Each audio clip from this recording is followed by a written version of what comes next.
Hello and welcome to the Student Council Podcast, an educational advice show made for students and by students and sometimes teachers, where everyone is qualified to talk about their own experiences. My name is Carter Dvorak, and I am your host.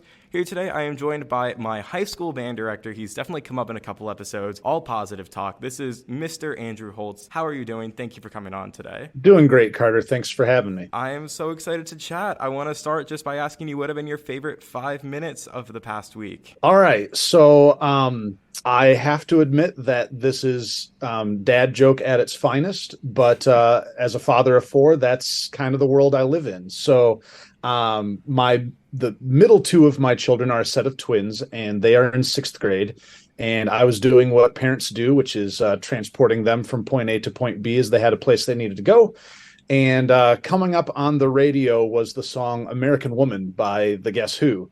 And my car has the feature where like it'll tell you what the song is and who the artist is. And I just thought I'd have a little bit of fun with them. And I was like, guys, I know this song is called American Woman, but I can't remember who the group is. Can you tell me who it is? And they go, Guess Who? And I'm like, I don't know. The Rolling Stones? And they're like, no, Guess Who? I don't know. It's not the Beatles. Do you know? And they're like, yeah, Dad, Guess Who? And it went on for a good several minutes. And eventually they figured out that I was messing with them, but I had a good dad laugh in my soul over messing with my children. So that's incredible. I was going to ask, like, how long does it take for them to catch it? Because I feel like I feel like I knew enough of your dad jokes to be like, yeah, this is, a trademark. Like, does it still take them a while to realize like, oh, he's doing the thing again? So yeah, I think there's some of it that like I interact with them so much that they're not always suspicious. But then I think also there was we know what's happening now, and we're smart enough that we can get him to say the answer or admit that he's just messing with us if we say it this way, and I could just keep rolling with it for a long time. So that's amazing. I love that so much. I think this might be the first dad joke on the show. I could be wrong, but that might be an inaugural moment. I hope it's the first of many. Oh, certainly. What if every answer was a dad joke? Like the rest of somehow. Man, I wish I'd prepared better now. Dang, Grant, what can you do with GVS? I have no idea. Anyways, let's talk about your time at Grand Valley State University, a first-time college talked about on the podcast. What was that experience like? What were kind of your drawing points to going to Grand Valley? How did that all go, and what does that school kind of do in general? Sure. So I had never heard of Grand Valley until I just happened to get a flyer in the mail and looked it over and was really genuinely impressed. I remember having a conversation with my mom at the time and said, I've never heard of this place, but it looks really good. And so we ended up just having a college visit, and I had been to a few other schools, and I loved it. The campus was beautiful. It was not huge. I didn't want to be at a giant school where I could just so easily get lost in the crowd or not feel like I was going to know a lot of people. Like I wanted to be able to walk campus and see familiar faces. And so when I went to Grand Valley, like I said, it was small. It was big enough. Like I think at the time it had about 10,000 students. That's plenty big. Mm-hmm.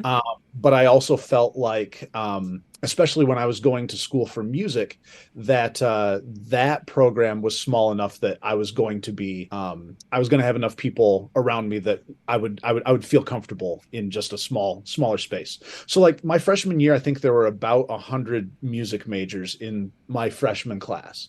And that was a good sized crew. So yeah, that's really interesting. Like I do feel like there is something important and kind of nice of like going to a relatively medium-sized or larger school, but having like a smaller major program or people to kind of interact with in that sense. It's a nice kind of almost like a duality here. I am curious, you wrote down on this question, like kind of freedom, like finding yourself in college is such a big thing, but like how do you kind of realize, how did that go for you at Grand Valley? Sure. So first of all, I grew up in a small town in southern Michigan called Sturgis, and like I realize who I'm talking to here, and I've taught in Saugatuck, which is much smaller than Sturgis.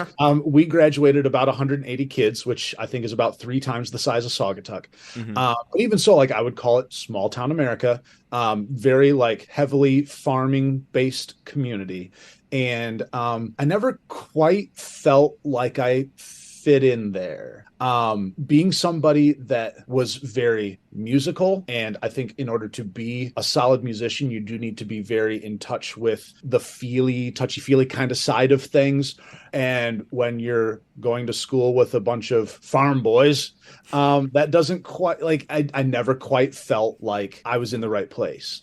So being able to go to a school and be in that music program where everybody was there for that same purpose, I finally felt like, oh, these are people that actually understand where I'm coming from.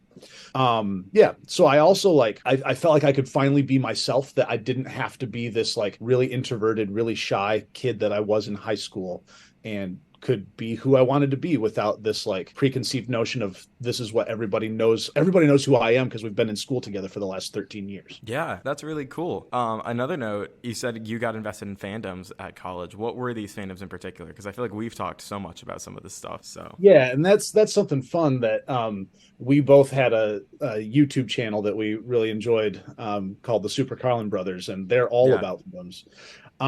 So again, being in that small town, and I grew up in a very religious home, wouldn't have wanted it any other way. But growing up in a like evangelical Christian home, it was not understood that something like Harry Potter was an acceptable thing. Like I remember sitting through a Sunday service where it was discussed as, being satanic, and that this was going to destroy America, and just not understanding that, because to me it was innocent, lighthearted fun. And I loved the worlds that I could read about. I loved the Chronicles of Narnia, which was okay because that was an allegory. And Lord of the Rings, I was a huge fan of. And so these fantasy based worlds were something that my fundamentalist isn't quite the right word, but my Christian upbringing had a hard time reconciling with. Yeah, I totally hear that. That's a very it is a very interesting topic. It's certainly something that can be reconcilable for sure. Was that something we don't have to go too deep into it, but was that just something you came to on your own, or did you find that through other connecting with other students or groups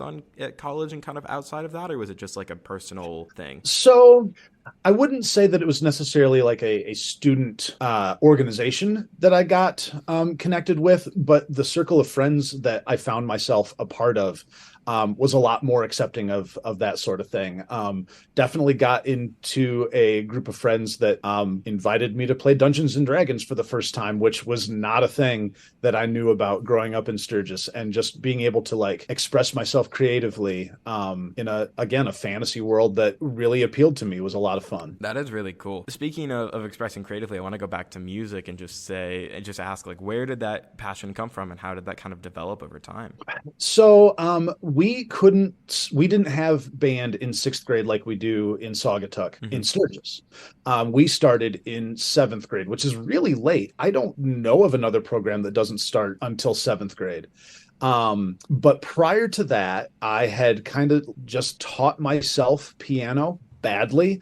I definitely needed a teacher who would show me proper technique and form and how to read music. I very much taught myself by ear. And so piano lessons started for me in seventh grade, along with me learning to play the trumpet. And that just it caught fire. It was interesting to me. It was challenging. It was something that really pushed me. And I would say that at first it was fun. My middle school, high school band director made class so much fun. That I just wanted to be there. I wanted to be a part of it. And then once I got into high school and we were starting to play music that was a little beyond, Mary Had a Little Lamb and all the classics that you learn in the beginning band, and learning to be able to express myself with a group of other people was just very, very appealing to me. I think I said before, I was very introverted, painfully so, in high school. And being able to play a piece of music, one in particular is called Salvation is Created, which is a beautiful Russian chorale done by a chorus primarily, but there's a band arrangement of it that just I can't hear that piece without getting goosebumps. And being able to, like I said, play that with a group of people and just feel that music and being able to express yourself is just a very powerful thing to get to do. Yeah, I'm trying to. That name is very familiar. We've played Salvation It's Created. Have we played that as a band? Is it in our like book? It's not in the book. It is something that I have done with Saugatuck's band a couple times. It is a holiday based, so I guess you'd call it a Christmas origin piece. Like that's the where the music is based from, what the composer was writing for. So we've done it for a couple holiday concerts. I don't know if you were around the last time we did it, but I do know that like a couple years ago my high school band director passed away, and on that day I pulled that piece out because it was so formative for me, and just had you guys sight read it with me in the moment, just to kind of have that. I needed that as a expression of my grief, in having found that out. Wow. I That sounds familiar to me. That might have been like freshman year, really early on, but I remember that moment. I think I remember that moment, which was very touching and impactful. Now, speaking, I want to ask as well, like, were there any kind of shifts in? It seems like you had a lot of these fundamentals very early on, but like, were there any shifts in like what you wanted to do? Like, did you have any? When did you know teaching was kind of the thing you wanted to do? Like things like that. So I was one of those insufferable children that like knew that I wanted to go into teaching really early. And my poor sister, who's 3 years younger than me, ended up having to be like my guinea pig. When I was still in elementary school, like over the summer, I made her play school with me, and I was the teacher and she was learning, whatever it was that I had learned in, say, fourth grade. Here she is, a first grader, being forced to learn, whatever the subject happened to be at the time. So like I would say that I knew I wanted to be a teacher from a very early age, third grade, certainly, if not before that. But the subject that I wanted to teach changed frequently. I think some of that was just the grade, I just finished fifth grade. I want to be a fifth grade teacher because that was awesome. Yeah. But then like I definitely, academics came pretty easy for me. Math was something that just very much fell into place. I very easily understood it. And so I thought that math would be probably what I would end up teaching. But then once I walked into Mr. McCaffrey's band class, like that was it. It was settled. Music was gonna be what I was gonna do. Yeah. Do you think that there's any correlation between like being so proficient in music and having like an easy way to understand math? Do you think there's anything to that?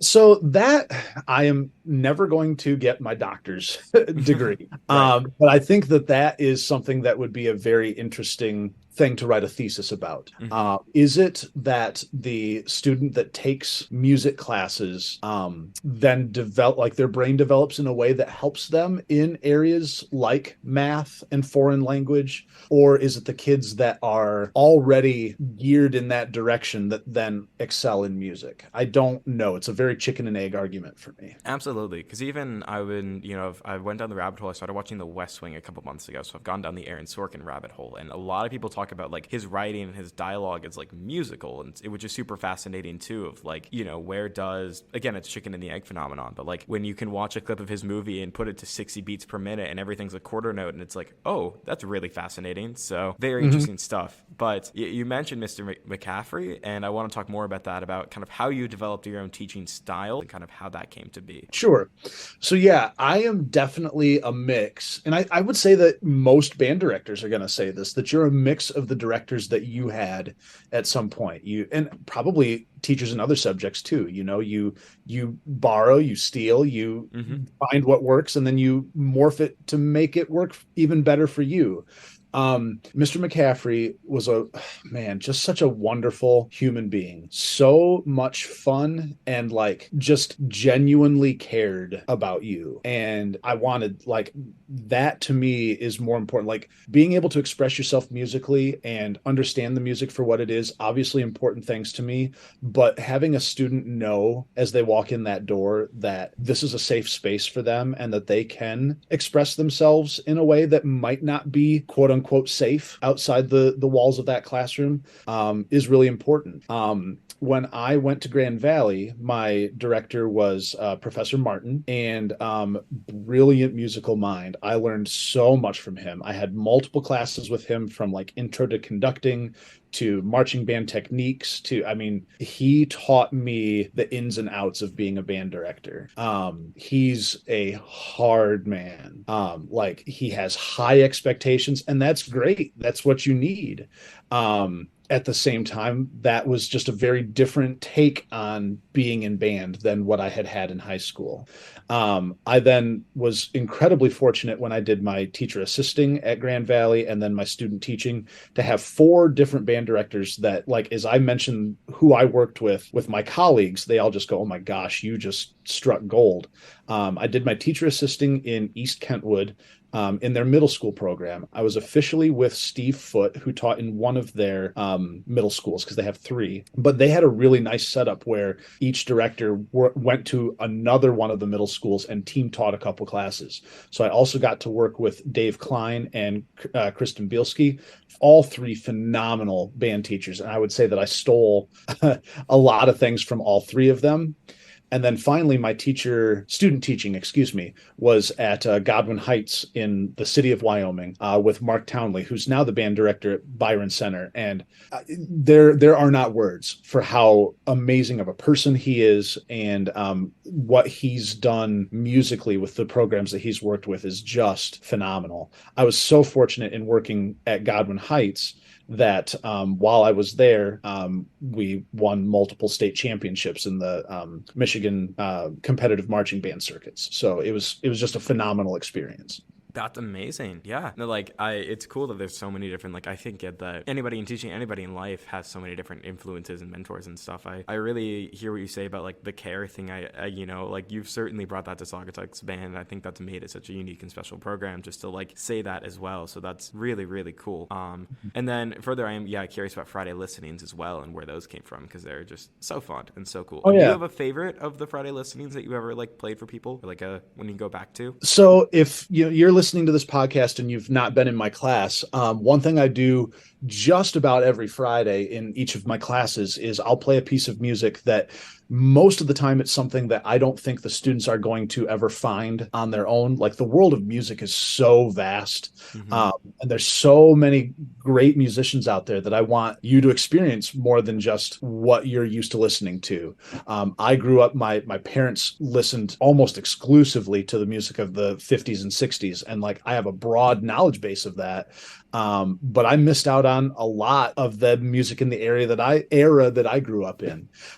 So anyway, I developed the idea of the Friday listenings in a graduate course that I was taking also through Grand Valley, although I didn't get my master's there. And it was just another band director was kind of talking about like playing some music for the kids and discussing it. I was like, man, we really don't do that. And we really should. And so I brought it back to my school and it became a weekly thing. And I realized that not every student that leaves my door when they graduate is going to be playing their instrument permanently. There are only so many chances to play a bass clarinet after you graduate high school. It's not a solo instrument. You can't play it like a guitar and sing along, to whatever song you're trying to learn. It's a pretty narrow use instrument. And there are many, not just bass clarinet. But most people are going to be consuming music after high school. And I just wanted students to be able to talk intelligently about the music. Like I grew up in the farm country. Country music was a big thing. And it was very easy to like hate on country music without even thinking about it. Well, that's country and I hate music. I hate it. Well, why? Because it's country and I hate country music. Well, but why? And, I'm not saying you have to like every genre of music, every piece of music you listen to, but if you can intelligently speak on it and what it is that doesn't connect to you, well, that's okay. And on the other side of things, if you can, present a piece of music that others might bristle at, but you can say, hey, this is what I really like about this piece of music. It makes me feel something that I needed to be able to I needed to process through, is a really powerful thing. For me, I don't even know that I could tell you like this is my favorite Friday listening experience. What I think is the best for me is when I play something and don't know where it's going to go, and all of a sudden we're 25 minutes past where the music was done playing, And the classes just had this amazing conversation about the piece.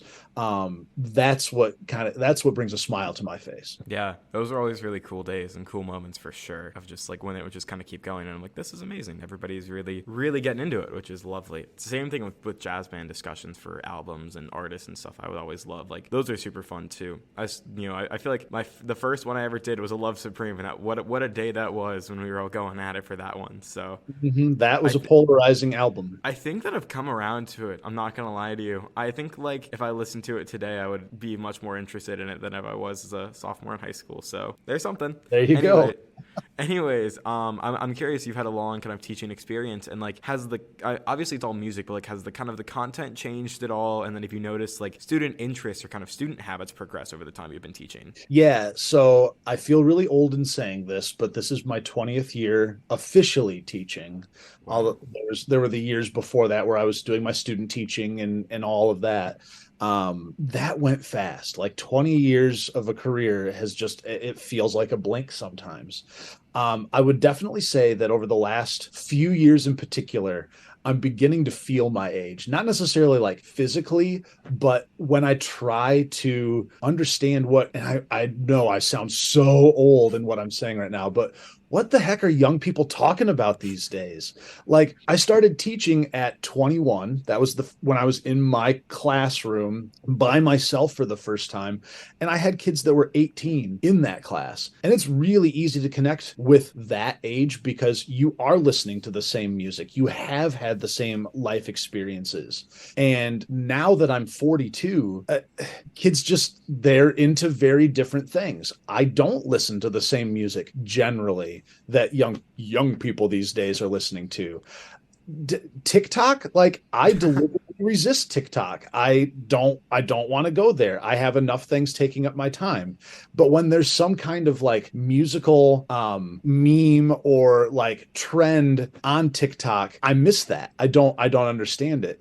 And the terminology that kids use is really hard to keep up with. And for all of you sitting there at home listening to this, laughing at me, it'll come for you too.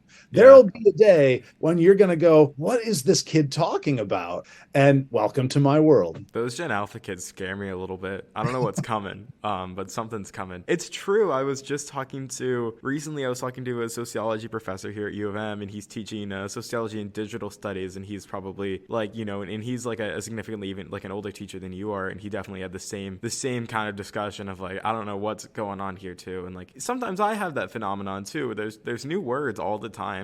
Like I'll delete TikTok for 3 weeks and be like, everything's changed, everything's different. Why are people talking about, the most random of topics? But it is a fascinating thing. But Thank there is goodness a lot for musically. something like Urban Dictionary, like just being able to look up something and have someone go, oh, that's what that's supposed to mean. Cool. Now I get it. Yeah, Urban Dictionary truly is should I say lovely? I don't know. Urban Dictionary is a thing.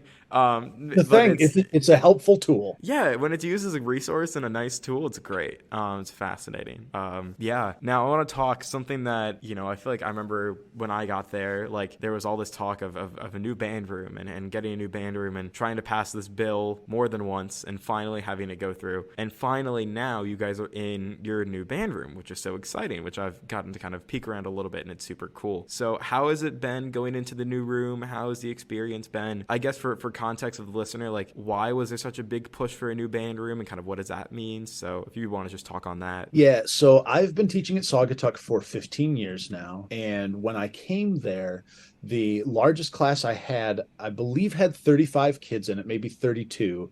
And the high school band had 27. And the space that we had was perfectly adequate, perfectly fine. I'm very thankful for the fact that over the years, the program has grown considerably. We, at one point, it's gone back a little bit due to COVID. But at one point we had like 93 kids in the high school band, and that was fantastic. The problem problem was that the band room itself was never designed for a group of that size.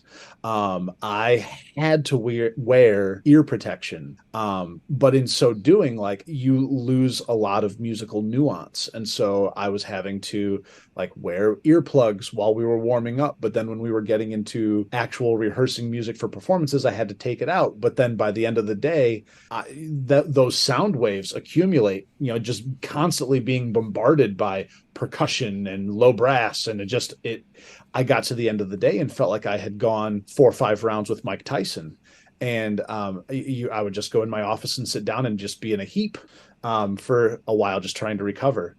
And I was very fortunate to have a audiologist doctor up in Holland, who actually awesomely now is a band parent because his daughter is in 7th grade, but he was not at the time, who came out and tested the sound levels and measured the room and said, yeah, the decibels in here are completely dangerous for students. And the room itself was designed to house 35 students. And I go, okay, cool. Well, we've got 90 in here. And he's like, no, it cannot be. So we really had to like put hearing protection, give students hearing protection and just make sure that they were covered. So thankfully, wonderfully, the community of Saugatuck realized that like this was a thing that needed to be taken care of and built a new band room. Moving into it was a lot of fun. We had been in that old band room for 50 years, obviously well before me. But in closing that chapter, it felt like something needed to be done. Like we needed to do more than just move our stuff. And so we did a piece of music that was in the style of a Dixieland funeral. And if you aren't familiar with that, it starts very slow and somber as they're walking the body towards the cemetery. But then as they have the ceremony and then as they leave, everybody is just like joyously, triumphantly walking out of the cemetery because they're happy for this person who's now moved on to this better life. And so we did that. We learned this piece of music, and it was very slow and somber to begin. And we played that in the new band room and slowly started walking through the halls as like a funeral procession. And at some point, the music kicks up. And so we just like joyously walked our way down through the hallway and into the new band space and played in that new room. So it was a lot of fun. The rehearsals there have been amazing. I don't need to wear hearing protection as we play, which is a blessing. I can get to the end of the day and like, breathe a nice breath of, hey, that was a great day of rehearsal. We are now to the point, and like they're doing it today, where some of the rooms that weren't totally ready for us to move in, like the instrument storage room had no actual instrument storage units in it. Mm-hmm. It just was a big empty room. They're putting those cages in today, and the music library is getting moved in. And so that's a lot more physically demanding as we're moving just boxes and boxes and boxes of library and equipment and all that stuff. But it's great. I'm very, very excited about the new space. Yeah, I am so excited. I had the honor of listening to the Dixieland piece at the holiday concert. It was absolutely phenomenal. It's so much fun. And I'm so excited. It'll definitely be fun if I ever get to peek in and see how the new space is with the whole group in there. Seems really cool. The pictures have been great to like watch. I feel like, and I bet that a lot of like old band students have the same phenomenon of like just being like finally, like we got it. Like it feels like a collective win for everybody who's been in that experience. Like obviously I miss the old room, but I'm very happy that you guys finally have the space. Yeah, it was very bittersweet to close the door on that old space. Mm-hmm. We had outgrown it. It was time. It was, the color scheme was 1974. You had to be careful that the cages where you kept your instrument didn't cut you because you might get tetanus. Like it was time for an update, but at the same time, like there's a lot of memories there. Yeah, there are, even in my 4 years, and I know that they must just be echoing back so far and so far. But is it like, have all the little things kind of migrated over? I'm thinking of like the MC Holtz plaque and like kind of little pieces of artwork that were scattered around. Like, did a lot of that stuff make it in the transition? So yes, the sign you're talking about in particular is there, and one of the very first things I put up in the new space was the sign that's like, there's a $5 charge charge for whining. That is Yes. now open in the new space. The incredible Holtz podium is in its new space. I do still have several boxes of memorabilia and whatnot that needs to get unpacked. I'm just really trying to, like, 10 minutes at the end of each day, pull out some of that stuff and set it up. And because it would be hours and hours and hours, and it's a little better for my mental health to do it in little pieces. So Yeah. Oh, I do have, I thought of this. I have to ask. Did you pack the reeds from the Reed Wall of Shame, or did they does that moving over, or was that like they no, I happen let and they're I done? let those go. That Yeah. was definitely something that I started early in my time in Saugatuck, because kids had not really been taught how long a reed is supposed to last, and we're playing them way past the point of okay, like, hey, that black mold that's growing on your reed, maybe you don't put that in your mouth. Maybe you get a Oh. new one, you know? And so I really had not added much to the Reed Wall of Shame in years, because kids had finally learned, like, this is how we take care of ourselves and our instruments. So those came down, and I have no plans of putting a new one up. Perfect. Very nice. Getting to the end of these band questions, I've loved talking about all this stuff. The band has traveled to a number of places over the years, which is super cool. And I love that, people have the experience to get to go and visit. Like, I feel like aside from you basically just be the band or the Interact Club on occasion, like the only big groups of people that got to like travel in school. So it's super, super wonderful experience there. And I'm curious, did you have like a highlight of where you took the band? And is there anywhere you'd love to like take them to, like a dream location? Yeah. So we have been very fortunate to go a lot of really cool places. New York City was phenomenal. Taking the band to New Orleans, absolutely amazing experience. Strangely, people may scratch their head at this, but the place that I liked the best was Cleveland, Ohio. And I'm a Michigander, and I don't have fond feelings of Ohio like many members of our state, but it was an amazing experience. The Cleveland Symphony Orchestra is one of the top orchestras in the world. I don't know how. It's Ohio, for goodness sakes, but they're phenomenal. They were playing a piece of music that was just so loud and raucous, and out of nowhere it dropped down to piano, and I swear I watched every kid like lean forward in their chair. It felt like we had all just suddenly gone deaf, but really their dynamics were just that powerful that you just felt it. And for years after that, I could use that example and be like, hey, this needs to sound like the CSO, and immediately they knew what that meant. It was awesome. And we also had a clinic. My favorite clinic of all the places we've been was when we were in Cleveland, and we went to Case Western Reserve University, another place I'd never heard of, but the band director there was phenomenal and just did amazing work with them. As far as places I would like to go, so we went to Toronto. That's actually been our most recent trip, because we were going to go to Orlando, and that got COVID canceled, unfortunately. Mm-hmm. But traveling internationally was hard.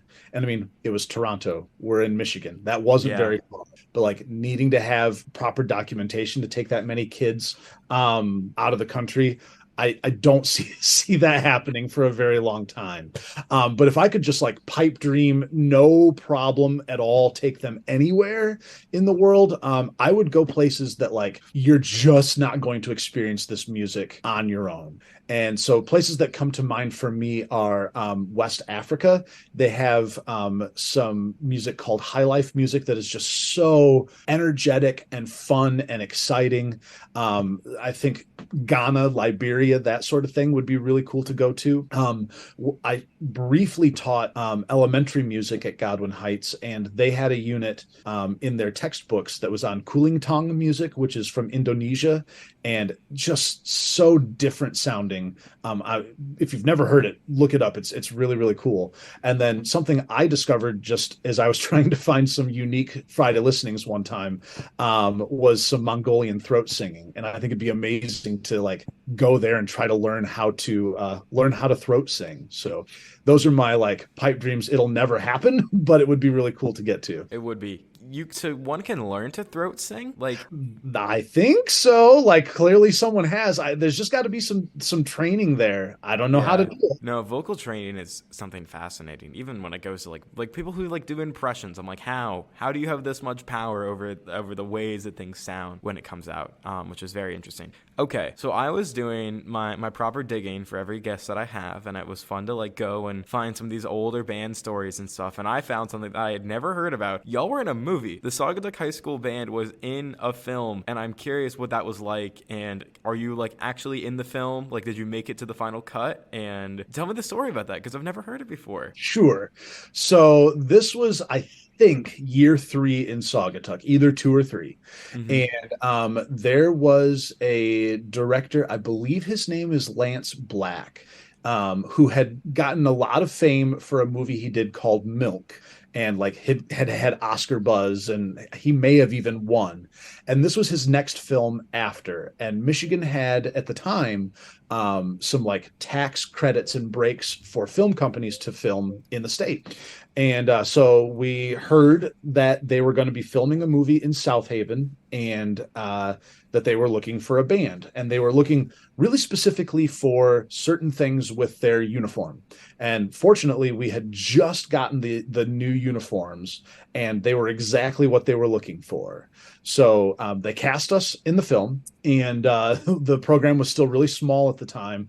And so I had to move my 8th graders up just to fill uniforms. Oh wow. And they wanted us to play Hail to the Chief, which is what the what the music that plays when the president of the United States walks into the room.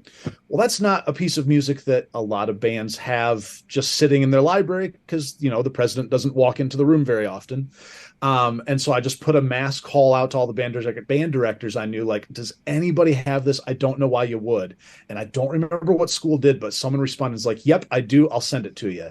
And so we were cast on like a Tuesday. I got the music on Thursday, and I passed it up to the students and said, hey, this has to be memorized because you cannot have your music on you by tomorrow. And like, you're going to be in a movie, memorize it. And so they took it home and they memorized it, and they did. And we played, and it was a lot of fun. It was also so slow. It was a long day of just sitting around, but like, it was exciting. You're going to be in a film at some point. You're just kind of waiting in the tent for the call to come. And I mean, it was hours and hours and hours that we're just there, like playing games together. Just, anything that you can play without having cards, or like, we just had ourselves. But they called us down, and we went down and we did the scene. And it was like supposed to be a political rally, and the main character, who was Ed Harris, you might have seen him from The Truman Show, one of my favorite movies, or National Treasure 2. He was the bad guy in that. At any rate, he was like running for political office, and we were supposed to play this as he was coming up onto the stage for this political rally. And during the scene, like, he was supposed to give a couple lines, and then there was supposed to be a gunshot. And at that point, we were all supposed to like panic run from the space, which was kind of cool because we were all doing some acting, right? Yeah. So it was a lot of fun. It was a long day. At the end of the day, the movie, I believe, is just called Virginia. At the time, we were told it was going to be called What's Wrong with Virginia. But if memory serves me, the movie itself is called Virginia. Mm-hmm. We are on screen for about 5 seconds. Okay. A couple students got really, really fortunate and got like a close up, like you can see their face, who it is. But for the most part, it's like, yep, there's the Saugatuck Band. We can see them. And the thing that kind of bummed me out was they told us what piece of music they wanted. I scoured to get it. The kids all memorized it. We played it. And like, I was proud. They sounded good. And they overdubbed us with the U.S. Marine Band playing Stars and Stripes Forever. Like, that's fun. Obviously, the United States Marine Band is phenomenal, but it's just so weird to me as a band director to be like, here's a band of 40 kids, and they sound like the U.S. Marine Band. And like, I don't know why they wanted us to play Hail to the Chief if that's then not even the song they used. It was very odd, but a really, really cool experience. Yeah, that's fascinating. I mean, so much, I wonder if even music stuff, there's licensing. There's so much, I think, wild stuff behind the scenes, but that is really funny that I never knew we were the band made. I never knew the uniform I wore was a screen accurate costume. This is true. This is true. The only thing we had to do to change it was it does have like Saugatuck in white on one of the shoulders, and so they had to cover over that because it was supposed to be a California town that this was happening in. So there's probably a Saugatuck in California, maybe. Who knows? Who knows? That's really, really fun. Now let's get into some of the just kind of fun, general, rapid fire questions. I'd love to ask everybody, starting with what is the most impactful piece of advice that somebody ever gave to you? So this came from my high school youth group leader, where I was speaking with her and saying, I'm so shy. I don't want to say the wrong thing and give people ammunition to make fun of me or reject me or whatever. And her response was, just forget what other people are thinking about you. Just be yourself, live your life, and you're going to find your people. And that absolutely was true. Once I went off to college and could just be myself and not worry about the life I had come from, I did find the people that, let me be me. Mm-hmm. Absolutely. Now, continuing that, I'm curious, do you have an ultimate tip for somebody going into college? Yeah. College is your chance to try it all, experience everything that's there. There is anything and everything you could want is available to you. And once you graduate high school, that chance really diminishes as you get married, have kids, have a full-time job. So experience what you can now, and don't fall into the trap of like feeling that you need to specialize right away. You're going to get that degree if you go to class and do your work. But like, why not take a fencing class? When else are you going to get a chance to do that? And I did mention like another important tip is you do need to go to class. Don't skip out on that. Go to class. It is important, but also, try fencing or equestrian and anything fun like that. Now, I'm curious, I love asking people, what were your expectations going into school and how did those kind of shift along the way? So I just fully expected college to be, this is what's going to prepare me for my career. I am going to school to study music. I'm going to leave that space being a band director. That's the plan. I also expected it to be really easy. I was not challenged academically in school, and really even musically either. I was definitely big fish, small pond, and got to school and realized, holy cow, these people are way better musically than I am. And I'm going to have to work my butt off to do what I need to do to succeed. I will say it was a lot more fun than I expected. Just like I said in the previous question, just being able to experience all the things that I just wasn't going to get a chance to do elsewhere. It was a ton of fun. It is. You say that and it brought up a memory of, we talked a long time ago. Can you describe to the audience what Meijering is or was? Okay. So if you're a college student, you know that you don't have a lot of discretionary funds. So like being able to go to the movies can be a rare treat. Like you don't always have the money to do that and get popcorn and whatnot. So a group of friends and I made up a game called Meijering. And so you go to Meijer, or if you're in a part of the country that doesn't have Meijer, make it Walmart or Kroger or whatever grocery store / mega store you want to go to. You and your team each get a cart, and you get like 5 or 10 minutes to go through the store and fill it up with the most random stuff you can possibly find. And you meet up after that 5-10 minute window is over and trade carts. And then it is a race to put everything back in the right place again. Not just like we found some place to throw this thing. No, you have to find where the other team got it from and put it back in the exact spot. And the first team to get that done wins. So it was a cheap way to keep yourself entertained for a couple hours. I love it so much. I still think about it from time to time. I'm like, that would be something really fun to try out. Did you were the staff members aware, one, of the game you were playing, and two, okay with it or not okay with it? So we tended to do this was like a 2 a.m. sort of activity. Perfect. And I think at that point, they're aware of you and not super pleased. I think you could get away with it much better if you did it, during a normal time of the day.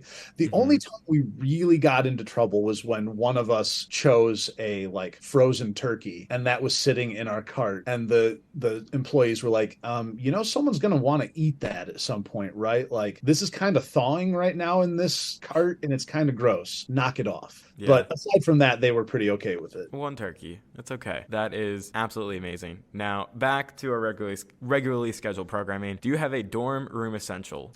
Yeah, so for me, this isn't an item so much as a policy. And that is just like, as much as you can, have your door open.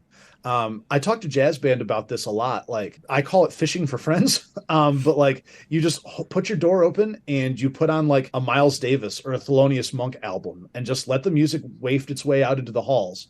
And there's going to be kids that walk by and don't think anything of it, but then someone's going to stop and be like, dude, is that Miles Davis? And that's the kid you want to get to know. Like, that's your person. Or whatever. Like, if you're not into jazz, if there's some other style of music that maybe not everybody is going to know on a dime, you play that and find someone that's going to have a similar music taste to you. But even not just that, but like not just constantly having your door closed and doing your work, but like being open to hearing what's going on in the hall and making yourself available. If someone walks by and is like, hey, we're going to do this, do you want to join? Yeah, absolutely. Again, when are you going to always have the time to be able to go out there and experience things that you are never going to experience again? Absolutely. It's a really great policy. I think especially it's so critical, I think, in the first week or early days of college. But even still, like, I think I had my door open like a couple like months into school, and somebody who I met like on our move-in team on the first week was like, hey, and I was like, what's up? And it was like a nice time to like just to see people and to catch up and chat and stuff. It's amazing. So now I'm really curious because you put a little answer here, but it's just one word and ... What's a moment from high school that you still think about?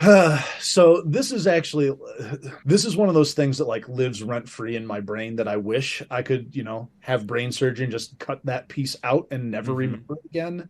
But I was the drum major in high school, and there was one day where Mr. McCaffrey was gone.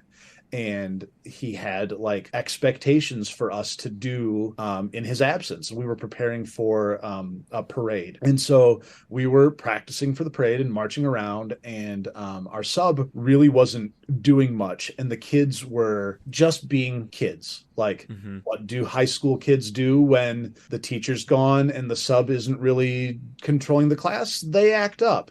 And I, feeling like the student leader, the drum major, felt like it was my place to do something about it. And to this day, like, why it lives rent free in my brain is I overstepped my bounds. I was acting beyond what a high school student should have, and was like putting peers in their place. And it was like, I look back on it and I am embarrassed about how I treated really my classmates, my friends. And one student in particular was a very close friend of mine, and she fairly took offense at the things I was saying. And this was like early May of our senior year, and that relationship was severed as a result.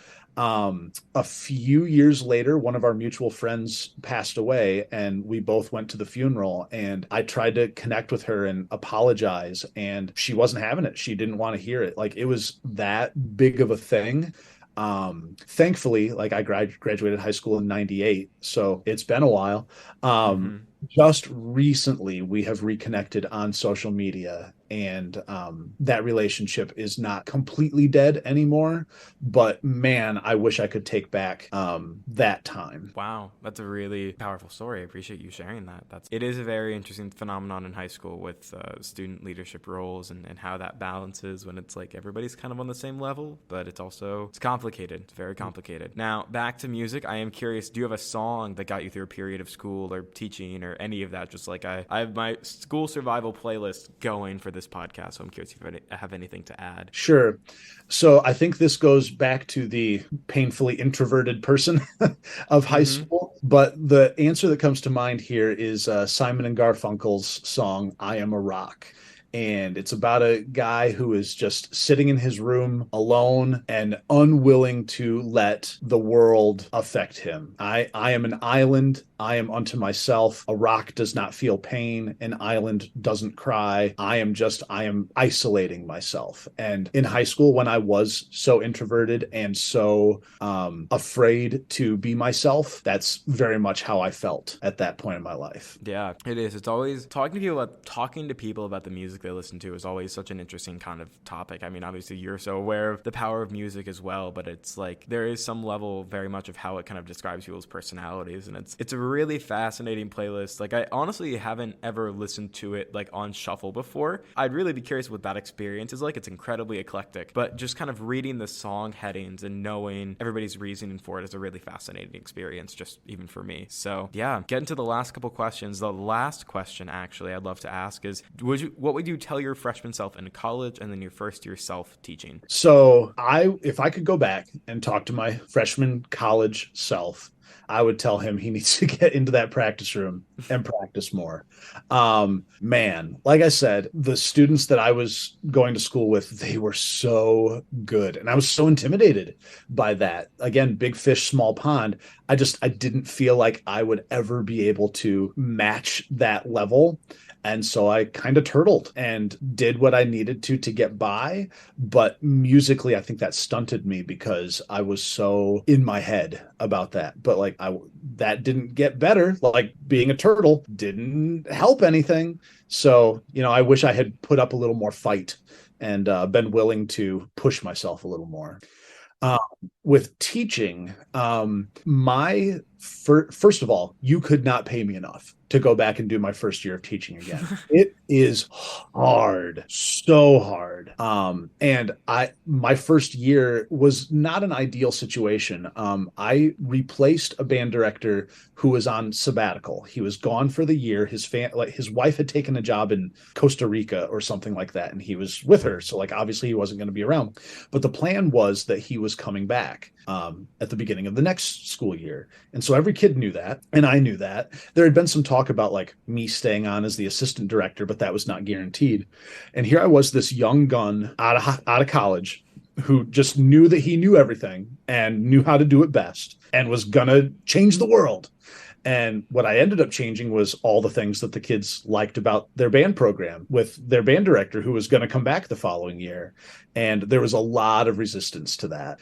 And so I definitely would go back and be like, dude, maybe change these two things that to you are non-negotiable, but how about you respect the traditions that are here, that were here before you, and make sure that, these kids who, especially the seniors that year, they want their traditions. They want things to be the way it's been, before you. So yeah, that's a really interesting thing to say of like, there's, I think, such an interesting balance of respecting tradition and also trying to innovate, and striking that chord is certainly not an easy thing to do one way or the other. So you're absolutely right in that. It's very good advice for teachers and everybody else alike. So the last final question, the secret question, is, do you have anything to plug, anything to share, anything to encourage the audience to do? Yeah, my plug is, and I don't care whether you couldn't sing your way out of a paper bag.